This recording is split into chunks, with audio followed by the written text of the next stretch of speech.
everybody, welcome back to another morning word. Thank you for joining us this morning. For those new to this is where I share a couple minutes that's really sharing from my own personal Bible study.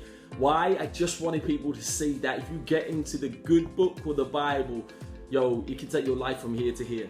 Not only if you hear it, but you've got to apply it, okay? Hearing it is not good enough. It's good, but it's not good enough. You've got to apply it to see if what I'm saying to you is real.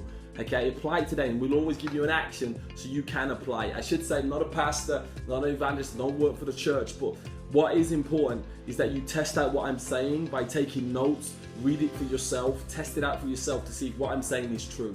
Okay, don't take my word as gospel, get into yourself and get your own revelations and see what God wants to speak to you about. So let's really get into this. We are reading from the book of Exodus, okay, and we're reading from chapter 14, verse 21 and 22, and it says this. Then Moses stretched out his hand over the sea, and all that night the Lord drove the sea back with a strong wind and turned it into dry land. The waters divided and the Israelites went through on the sea on the dry land. Okay, we're going to entitle this, Do You Believe in Miracles? Do you believe in miracles? You understand this? So you imagine the story, okay? Now this is like a Hollywood blockbuster. The Israelites have been chased by the most powerful nation. They've got them behind them, and they've got like this sea in front of them, okay? So they're trapped between two places that seem like certain death. And Moses stretches out his hands, boom, and the whole sea starts to part. Like you can't, even the greatest creative directors couldn't imagine this. They split the seas to the point that it was dry. You've seen the movie, and it was dry, and they walked right through, left their enemies behind. Miracles. Now that may sound a bit too far-fetched for you, okay? But I want to tell you something. Miracles are happening every day.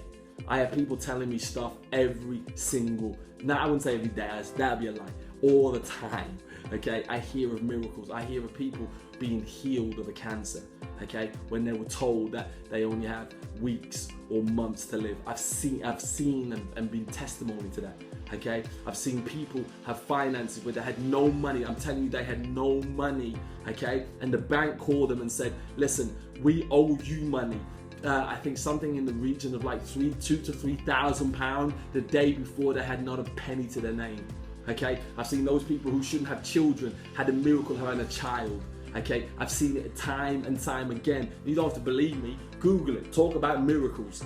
Okay, you'll see people that have come back from the dead where physically, that they've said, doctors said this, they prescribed this person as dead only to be back alive. Like, your miracles are happening. Sounds crazy, right? But miracles are happening. Here's the question. The question of the day is this.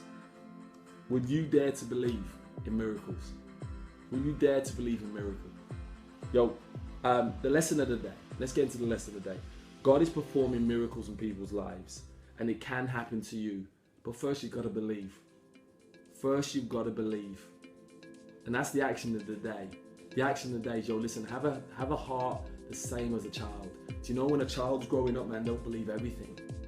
So that's why they dream, and that's why great things can happen.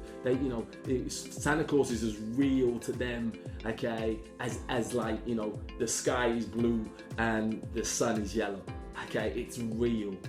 Why? Because their hearts are open to believe. Now, some may say, okay, we're their children, and as we get older, we should become more cynical. Really? Maybe it's time for your heart to soften so you can start believing in miracles. Start believing in the impossible. Start believing that the impossible can become possible.